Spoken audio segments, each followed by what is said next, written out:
Hello बच्चा party, कैसे हैं आप लोग। Welcome to this incredible platform. मैं अभिषेक चौधरी, आपका साइंस मेंटोर, आपका दोस्त, आपका बड़ा भाई, फिर से स्वागत करता हूं मिशन 100 की सीरीज में। 2 लेक्चर ऑलरेडी जा चुके हैं हमारे पहले chapter chemical reaction and equation के, और आज लेकर आया हूं हमारा 3rd लेक्चर चैप्टर 1st के लिए। तो एक काम करते हैं, पहले कर लेते थोड़ा सा क्विक रिवीजन कि 2nd लेक्चर में क्या पढ़ा था। और अगर अभी तक आपने हमारे 1st और 2nd लेक्चर नहीं देखे, अब तक नहीं देखे, तो तुरंत जाओ तुरंत जाओ तुरंत जाओ और चेक कर लो। लेक्चर 1st और लेक्चर 2nd पहले पढ़ लो, फिर 3rd लेक्चर की बारी। तो चलिए हम देखते हैं। लास्ट लेक्चर में हमने जो डिस्कशन किया था वो डिस्कशन था कि कोई भी केमिकल रिएक्शन अगर फॉर्म्ड होती है तो पता कैसे चलता है, कौन कौन से कैरेक्टर शो करते हैं। तो उसमें हमने देखा था कि कुछ केमिकल रिएक्शंस ऐसी होती है जिसमें गैस का इवोल्यूशन होता है, यानी कि रिएक्टेंट में कोई गैस अवेलेबल नहीं है लेकिन प्रोडक्ट में गैस फॉर्म्ड होती है। दूसरा हमने आपको बताया था प्रेसिपिटेट का, ये प्रेसिपिटेट फॉर्म हो सकता है। इसमें क्या बताया था कि 2 सॉल्यूशंस को आपस में मिक्स करेंगे तो वो एक इनसॉल्युबल सब्सटेंस बनाएंगे। कुछ येलो कलर का प्रेसिपिटेट बना के भी दिखाया था। थर्ड पॉइंट जो है वो है चेंज इन कलर, यानी कि रिएक्टेंट जो था वो किसी और कलर में था लेकिन आफ्टर द रिएक्शन जो प्रोडक्ट बना उसका कलर कुछ और है। नेक्स्ट जो हमने आपको बताया था वो था चेंज इन टेम्परेचर, और लास्ट में था चेंज इन स्टेट। चेंज समझ रहे हो ना? अरे वही वाला, ठीक है। चल भाई, यहां तक ठीक है, यहां तक ठीक है, यहां तक ठीक है। तो आज के लेक्चर में जो हमारा डिस्कशन होना है वो होगा नया टॉपिक, केमिकल इक्वेशन। किस टॉपिक पे चर्चा करेंगे हम? Chemical equation. तो सबसे पहले तो बात करते हैं सर रिएक्शन के बारे में। तो हमने पढ़ा था, चैप्टर का नाम भी था chemical reaction and equation. Reaction आपने बता दिया था, वन और more substance converted into another new substance. तो ये इक्वेशन कौन सा फंडा है? बहुत सरल है, बहुत सरल है। मान लो हमारे पास हम एक केमिकल रिएक्शन फॉर्म करते हैं। जैसे कि हमने कहा कि हमारे पास जिंक है जिसको हमने रिएक्ट करवाया सल्फ्यूरिक एसिड से। सर याद है, पहले बता दिया था कि जिंक सल्फ्यूरिक एसिड से रिएक्ट करता है तो जिंक सल्फेट बनाता है। क्या बनाता है? जिंक सल्फ्यूरिक एसिड से रिएक्ट करके जिंक सल्फेट बनाता है, और साथ ही साथ क्या पास आउट होती है? Hydrogen gas.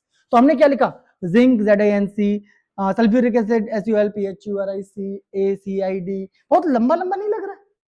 लग तो रहा है सर। तो एक काम कर सकते हैं, क्यों ना हम इस रिएक्शन को रिप्रेजेंट करें in the form of symbols and formulas. क्या कैसे? जैसे कि जिंक जो है इसका हम सिंबल लिख दें, सल्फ्यूरिक एसिड जो है हम इसका फॉर्मूला लिख दें, फिर जिंक सल्फेट का हम फॉर्मूला लिख दें, हाइड्रोजन चूंकि गैस की फॉर्म में इसका भी मॉलिक्यूल होगा तो फॉर्मूला। सर ये सिंबल और फॉर्मूला, किसका सिंबल आएगा किसका फॉर्मूला आएगा, ये कैसे पता चलेगा? तो देखो, ध्यान से देखना। सिंबल जो होंगे वो रिप्रेजेंट करेंगे एलिमेंट, ठीक है ना? सिंबल किसको रिप्रेजेंट करेंगे? एलिमेंट को। और जो फॉर्मूलाज होंगे वो रिप्रेजेंट करेंगे कंपाउंड को। किसको रिप्रेजेंट करेंगे? कंपाउंड को। तो सिंबल रिप्रेजेंट करेंगे एलिमेंट्स और फॉर्मूला रिप्रेजेंट करेंगे कंपाउंड। और अगर हम किसी केमिकल रिएक्शन को रिप्रेजेंट करते हैं in the form of symbols and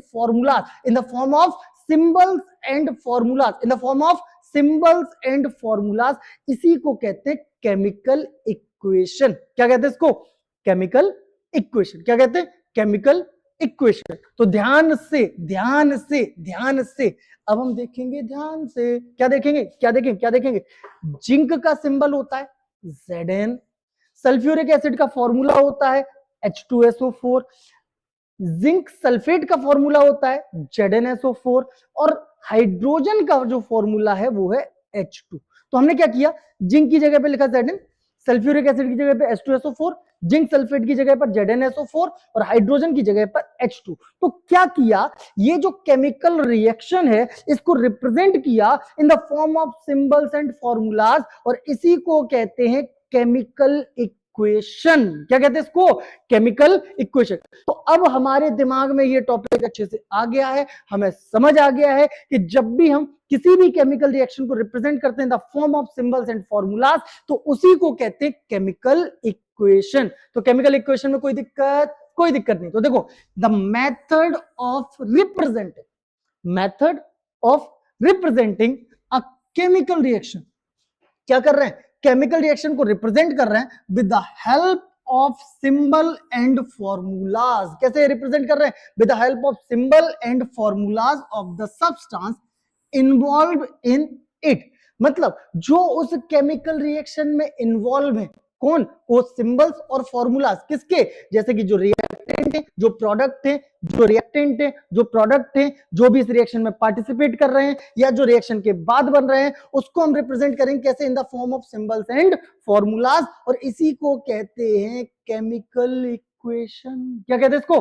chemical equation. क्या कहते हैं इसको? Chemical equation. तो सीधे सीधे शब्दों में कहा गया है, वर्ड की जगह पर सिंबल और फॉर्मूला आएंगे। क्या कह रहे हैं ये भैया? ये भैया बता रहे हैं, ये भैया हमें बता रहे हैं कि वर्ड की जगह पर क्या आएंगे? सिंबल और फॉर्मूलाज आएंगे। और लेफ्ट साइड में रिएक्टेंट जो रिएक्ट करते हैं, और ये वाला राइट साइड में प्रोडक्ट जो रिएक्शन के बाद फॉर्म्ड होते हैं। तो उसको रिप्रेजेंट कर दिया सिंबल्स में और फॉर्मूलाज में, और हमें मिल जाएगी केमिकल इक्वेशन। क्या मिल जाएगी? Chemical equation. काम की बात, बहुत काम की बात, बहुत बहुत बहुत काम की बात। और बहुत काम की बात क्या है कि chemical equation is a short hand method of representing chemical reaction. तो एग्जैक्टली ये जो केमिकल इक्वेशन होता है वो केमिकल रिएक्शन को रिप्रेजेंट करने का शॉर्ट हैंड मेथड है। Short hand method. तो कैसे कैसे कैसे? अब यहां पर ये चीज तो समझ में आ गई कि केमिकल इक्वेशन होता क्या है। तो अब हम जो चर्चे करेंगे बेटा, एक छोटा सा क्वेश्चन, छोटा सा क्वेश्चन, क्योंकि एग्जाम में तो क्वेश्चन ही पूछे जाएंगे। तो एक क्वेश्चन पूछा जाता है, what is skeletal chemical equation of a reaction. तो जो हमने आपको केमिकल इक्वेशन बताया तो वही है, बस थोड़ा सा चेंज कुछ, क्योंकि अभी हमने नहीं पढ़ा है बैलेंस्ड और अनबैलेंस्ड। तो ये अनबैलेंस्ड फॉर्म है, अभी आपको समझ में आएगा। तो देखो देखो देखो, चलो चलो चलो स्केलेटल केमिकल इक्वेशन को समझते हैं। अब दीदी ने कहा है तो समझना तो पड़ेगा, दीदी ने कहा है तो समझना तो समझते हैं समझते हैं समझते हैं। Skeletal chemical equation is a representation of a chemical reaction. क्या है ये? केमिकल रिएक्शन का ही रिप्रेजेंटेशन है। यूजिंग, हम यूज करेंगे chemical formula of reactant and product. Reactant और प्रोडक्ट के केमिकल फॉर्मूला और सिंबल भी कर सकते हैं यहां पर, और सिंबल और सिंबल क्या कर सकते हैं? केमिकल फॉर्मूला और सिंबल का जो रिप्रेजेंटेशन है रिएक्टेंट और प्रोडक्ट का, उसी को कहते हैं स्केलेटल केमिकल इक्वेशन। लेकिन हमें याद जो रखना है वो ये है कि जब भी कोई केमिकल इक्वेशन की आप बात कर रहे हैं या स्केलेटल केमिकल इक्वेशन की बात कर रहे हैं, तो दैट इज नॉट मैंडेटरी। ये जरूरी नहीं है कि जो मास ऑफ रिएक्टेंट होगा वो मास ऑफ प्रोडक्ट के बराबर होगा, बस ये याद रखना है। तो in a skeletal chemical equation the mass number of element on the reactant side is not equal to the mass number of element on the product side. ये कंपलसरी नहीं है, ये अनबैलेंस्ड होता है। जैसे जैसे जैसे मान लो ये हमारा जिंक है, जिसको हमने रिएक्ट करवाया सल्फ्यूरिक एसिड के साथ में, क्या बना? जिंक सल्फेट और हाइड्रोजन गैस। क्लियर हो जाएगा, यहां तक तो कोई प्रॉब्लम है नहीं। हम पहले पढ़ के आए थे कि अगर नाम के साथ में लिखा है तो केमिकल रिएक्शन, सिंबल्स की फॉर्म में लिखा है तो केमिकल इक्वेशन, इसी को हम कहते हैं स्केलेटल केमिकल इक्वेशन। और स्केलेटल केमिकल इक्वेशन में जो मस्ट कंडीशन ये है कि जरूरी नहीं है कि रिएक्टेंट का जो टोटल मास हो वो प्रोडक्ट के टोटल मास के बराबर। क्लियर हो जाएगा बेटा? क्लियर हो जाएगा? तो चलिए सर सर सर, एक बात तो समझ में आ गई कि रिएक्शन क्या है और इक्वेशन क्या है, बीच का डिफरेंस क्या है। लेकिन अभी आप जो चर्चे कर रहे थे कि सर रिएक्टेंट का टोटल मास प्रोडक्ट के टोटल मास के बराबर नहीं होगा या होगा, लेकिन जरूरी नहीं है, मतलब यहां थोड़ा सा कंफ्यूजन है, दूर कर लेते हैं। कंफ्यूज नहीं रहना भाई। देखो कंफ्यूजन ही अगर रह गई तो मेरे होने का क्या फायदा भाई, मैं भी किस काम के लिए हूं? कंफ्यूजन ही को तो दूर करना है। तो शुरू करते हैं, आपकी कंफ्यूजन को दूर करते हैं। तो अब नया टॉपिक जो हम स्टार्ट करेंगे वो है balanced and unbalanced. Balanced and unbalanced chemical reaction. Class 9th तो याद होगी। अरे सर 9th के जो मजे आए, क्या ही मजे थे। तभी तो 10th में रोने पड़े, क्योंकि ज्यादा मजे करोगे बेस छूट जाएगा, बेस छूट जाएगा तो 10th गड़बड़ हो जाएगा। तो बेटा 10th के लिए 9th का बेस बहुत मजेदार भी है और जरूरी भी। लेकिन उसी में एक टॉपिक हमने पढ़ा था, law of conservation of mass. याद आया कुछ कुछ? Law of conservation of mass. Sir ध्यान तो आ रहा है, थोड़ा आप बता दोगे तो और अच्छे से याद आ जाएगा। हमने पढ़ा था atom never be created nor be destroyed in a chemical reaction. अरे सर याद आ गया, याद आ गया, याद आ गया। बताया था आपने कि एटम जो होता है वो रिएक्शन के अंदर ना तो क्रिएट होता है ना डिस्ट्रॉयड होता है। जितने एटम रिएक्टेंट में होंगे उतने ही एटम प्रोडक्ट में मिलेंगे। याद आया कि नहीं आया? जितने एटम रिएक्टेंट में होंगे उतने ही एटम कहां मिलेंगे? प्रोडक्ट में। उतने ही एटम कहां मिलेंगे? प्रोडक्ट में। तो देखो देखो देखो, अगर इफ अगर कोई केमिकल इक्वेशन जिसको हम रिप्रेजेंट कर रहे हैं और total number of atom of reactant के एटम्स जितने टोटल है वो प्रोडक्ट के टोटल नंबर ऑफ एटम के बराबर है, यानी कि रिएक्टेंट का कोई भी एटम जो है वो डिस्ट्रॉयड नहीं होगा। क्या होगा? डिस्ट्रॉयड नहीं होगा, डिस्ट्रॉयड नहीं होगा, डिस्ट्रॉयड नहीं होगा। और प्रोडक्ट में कोई भी नया एटम क्रिएट नहीं होगा, नया एटम क्रिएट नहीं होगा। जितने एटम रिएक्टेंट में है उतने ही एटम प्रोडक्ट में, कोई भी एटम चेंज नहीं हुआ है तो जो टोटल मास ऑफ रिएक्टेंट होगा वो टोटल मास ऑफ प्रोडक्ट के बराबर हो जाएगा। और इसी को हम कहते हैं बैलेंस्ड केमिकल इक्वेशन। क्या कहते हैं? Balanced chemical equation. And in the case, in another case, कि मान लो रिएक्टेंट के टोटल एटम प्रोडक्ट के टोटल एटम के बराबर नहीं है, रिएक्टेंट के टोटल एटम प्रोडक्ट के टोटल एटम के बराबर नहीं है, तो इसको हम कहते हैं अनबैलेंस्ड केमिकल इक्वेशन। क्या कहते हैं इसको? अनबैलेंस्ड केमिकल इक्वेशन और unbalanced chemical reaction. Sir sir sir एक बार फिर से, एक बार फिर से, एक बार फिर से। तो अभी बता देते हैं, अभी हम बता देते हैं कि atom atom atom atom atoms इधर उधर इधर उधर इधर उधर नहीं होने चाहिए, सब बराबर, सब बराबर होने चाहिए, सब बराबर होने चाहिए। मतलब जितने एटम रिएक्टेंट में, लाइक जिंक का यहाँ पर कितना एटम है हम देखते हैं रिएक्टेंट साइड में, तो एक अकेला ही तो है। तो रिएक्टेंट साइड में जिंक का एटम कितना है? 1। अब हम देखते हैं सल्फ्यूरिक एसिड में हाइड्रोजन कितने हैं? 2। तो हाइड्रोजन एटम्स कितने हैं? 2। सल्फर कितना है? सल्फर कितना है? 1। ऑक्सीजन कितने हैं? 4। ऑक्सीजन कितने हैं? 4। और प्रोडक्ट साइड में भी जिंक कितना है? 1। सल्फर कितना है? सल्फर कितना है? 1। सल्फर कितना है? 1। ऑक्सीजन कितने हैं? 4। ऑक्सीजन कितने हैं? 4। और हाइड्रोजन कितने हैं? 2। हाइड्रोजन कितने हैं? 2। तो देखो जिंक रिएक्टेंट में भी 1, प्रोडक्ट में भी 1। हाइड्रोजन एटम रिएक्टेंट में भी 2, प्रोडक्ट में भी 2। सल्फर जो हमारा सल्फर एटम है रिएक्टेंट में भी 1, प्रोडक्ट में भी 1। और ऑक्सीजन एटम भी रिएक्टेंट में 4 और प्रोडक्ट में भी 4, प्रोडक्ट में भी 4। तो जनरली हम कह सकते हैं कि रिएक्टेंट में जो एटम है वो सेम बराबर है प्रोडक्ट के। तो ऐसी इक्वेशन, ऐसी रिएक्शन को ही कहते हैं बैलेंस्ड केमिकल रिएक्शन। क्या कहते हैं इसको? Balanced chemical reaction. समझ में आ गया कि नहीं आया? और अगर मान लो ये आपस में बराबर नहीं होते, ये आपस में बराबर नहीं होते तो ये होता अनबैलेंस्ड केमिकल रिएक्शन। तो देखो जब एटम की काउंट बराबर होती है, जब एटम की काउंट बराबर होती है तब इक्वेशन जो है वो होती है बैलेंस्ड। इक्वेशन जो होती है बैलेंस। देखो भैया बता रहे हैं आपको, ये वाले भी और ये वाले भी भैया बता रहे हैं कि जब एटम की काउंट बराबर होती है तो इक्वेशन होती है बैलेंस्ड। और left side of the atom जो है वो बराबर रहेगा right side of the atom के बिल्कुल परफेक्ट तरीके से। बैलेंस समझ में आ गई?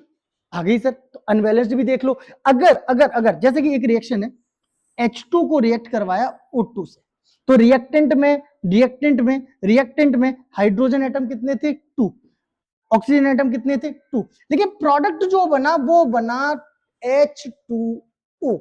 हाइड्रोजन एटम कितने? 2। ऑक्सीजन एटम कितना है? 1। एक ऑक्सीजन कहां गया? गया कहीं नहीं, अभी बताएंगे, ठीक है ना। लेकिन कहीं ना कहीं रिएक्टेंट के टोटल एटम जो है वो प्रोडक्ट के टोटल एटम के बराबर तो नहीं है। और जब बराबर नहीं है तो इसी को हम कहते हैं अनबैलेंस्ड केमिकल इक्वेशन। तो देखो ध्यान से, N unbalanced chemical equation has an unequal number of atom.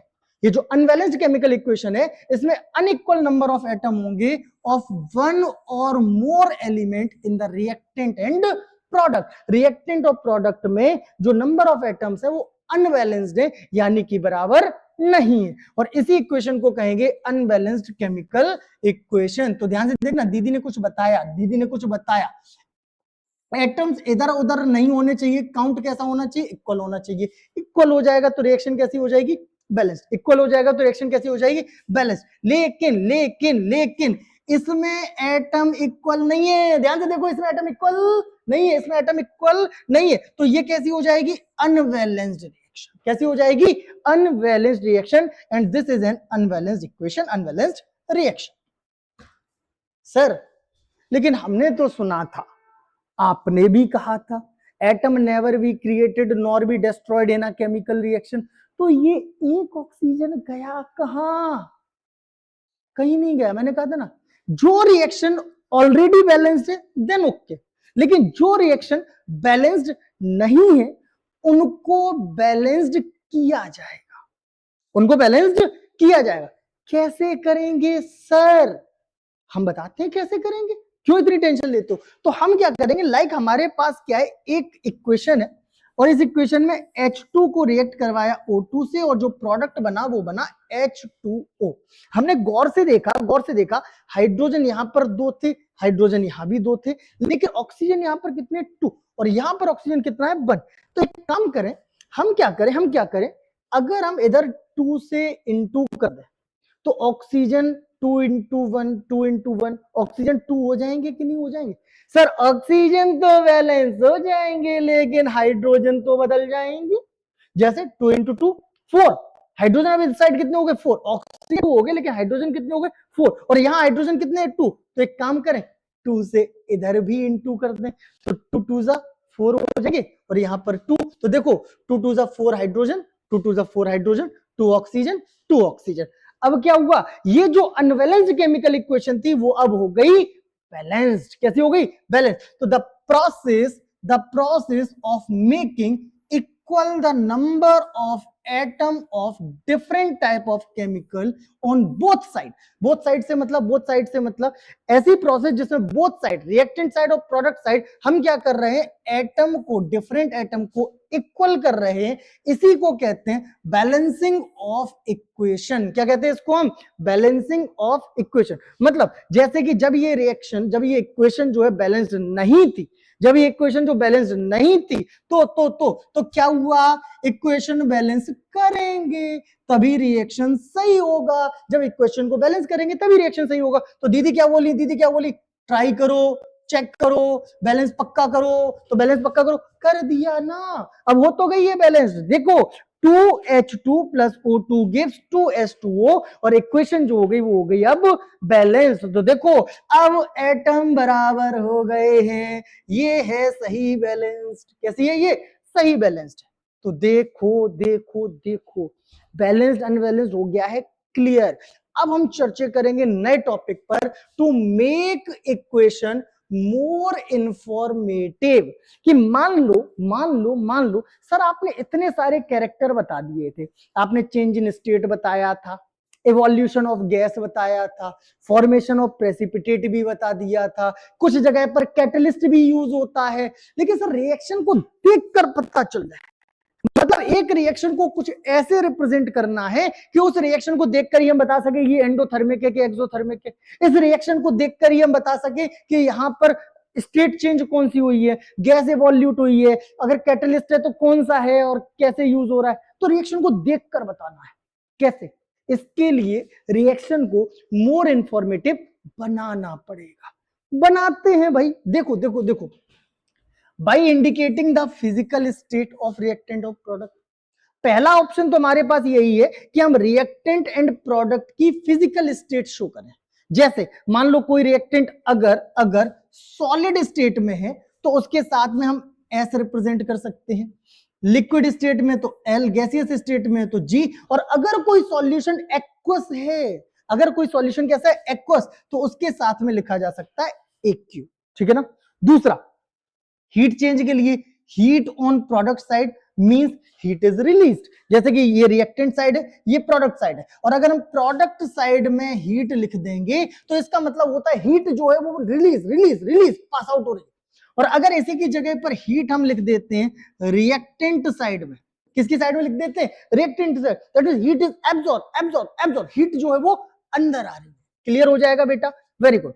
तो पहला हो सकता है कि हम फिजिकल स्टेट वहां पर शो कर सकते हैं, लाइक कैल्शियम कार्बोनेट के साथ में यहाँ पर एस लिखा है, दैट मींस ये सॉलिड स्टेट में, एक्वस लिखा है मतलब HCl जो है वो हाइड्रोक्लोरिक एसिड और वाटर का मिक्स सॉल्यूशन है, ये भी कैल्शियम कार्बोनेट बना है, ये भी एक्वस है मतलब वाटर सॉल्वेंट की फॉर्म में अवेलेबल है, H2O यानी कि वाटर लिक्विड स्टेट में, CO2 यानी कि गैस। तो इससे हमें स्टेट पता चल जाएगा। तो रिएक्शन थोड़ा सा इंफॉर्मेटिव लगने लगेगी कि ये सॉलिड, ये एक्वस, ये लिक्विड, ये गैस। और क्या सर इंडिकेट कर सकते हैं, और क्या इंडिकेट कर सकते हैं, तो हम इंडिकेट कर सकते हैं हीट चेंज, ठीक है ना। और हीट चेंज को कैसे हम रिप्रेजेंट करेंगे, अगर हीट बाहर निकल रही है, रिएक्शन एक्सोथर्मिक है, तो प्रोडक्ट की साइड में हीट लिखेंगे, और इसी जगह पर रिएक्शन अगर एंडोथर्मिक होती तो रिएक्टेंट की साइड पे हीट लिख देते। दो सिंबल्स पता चल गए। हम क्या बता सकते हैं, फिजिकल स्टेट बता सकते हैं, हीट चेंज बता सकते हैं, और क्या बता सकते हैं, under the condition in which reaction is formed, वो सारी कंडीशंस जिसके अंडर में रिएक्शन जो है वो फॉर्म्ड हो रही है। तो कौन कौन सी, कैटलिस्ट, कैटलिस्ट क्या करता है, रिएक्शन की स्पीड को चेंज कर सकता है, लेकिन रिएक्शन में पार्टिसिपेट नहीं करता है। सर कैटलिस्ट को थोड़ा डिटेल में बताएंगे, बिल्कुल बताएंगे, लेकिन अभी नहीं, अभी टॉपिक है, बस शॉर्ट में इतना समझ लो कि केमिकल रिएक्शन एक ऐसा सब्सटेंस है जो रिएक्शन में पार्टिसिपेट नहीं करेगा, लेकिन पार्टिसिपेट किए बिना रिएक्शन की स्पीड को चेंज कर देगा। अगर वो रिएक्शन की स्पीड को इंक्रीज कर रहा है तो वो कैटलिस्ट हो जाएगा पॉजिटिव, और अगर वो रिएक्शन की स्पीड को डिक्रीज कर रहा है तो कैटलिस्ट हो जाएगा नेगेटिव। यहां तक कोई दिक्कत समझ में तो नहीं आया? ओके, लेकर चलिए लेकर चलिए लेकर चलिए। देखो देखो देखो, यहां से देखो, by indicating the condition under which the reaction take place, क्या क्या इंडिकेट कर सकते हैं, टेम्परेचर इंडिकेट कर सकते हैं, प्रेशर इंडिकेट कर सकते हैं, और साथ ही साथ इंडिकेट कर सकते हैं कैटलिस्ट। और इतनी इंफॉर्मेशन जो है वो बहुत सफिशियंट होगी। तो अब अगर आपसे कोई कहे कि आपको अगर रिएक्शन को मोर इंफॉर्मेटिव बनाना है तो कौन कौन सी आप कंडीशन शो करेंगे, तो आप वहां पर फिजिकल स्टेट शो कर सकते हैं, साथ ही साथ क्या शो कर सकते हैं, हीट चेंज शो कर सकते हैं, प्रेशर शो कर सकते हैं, टेम्परेचर शो कर सकते हैं, और कैटलिस्ट शो कर सकते हैं। चलिए, तो आज का ये सेशन यही खत्म होता है। लेक्चर नंबर 3 में आपसे विदा लेता हूं। I wish and I suggest, मैं चाहूंगा कि आप जल्दी से फर्स्ट और सेकंड लेक्चर को जरूर देख लें, इसके बाद थर्ड लेक्चर कंप्लीट कर लें, और इंतजार करिए फोर्थ लेक्चर के लिए, कमिंग सून, बहुत जल्द आने वाला है।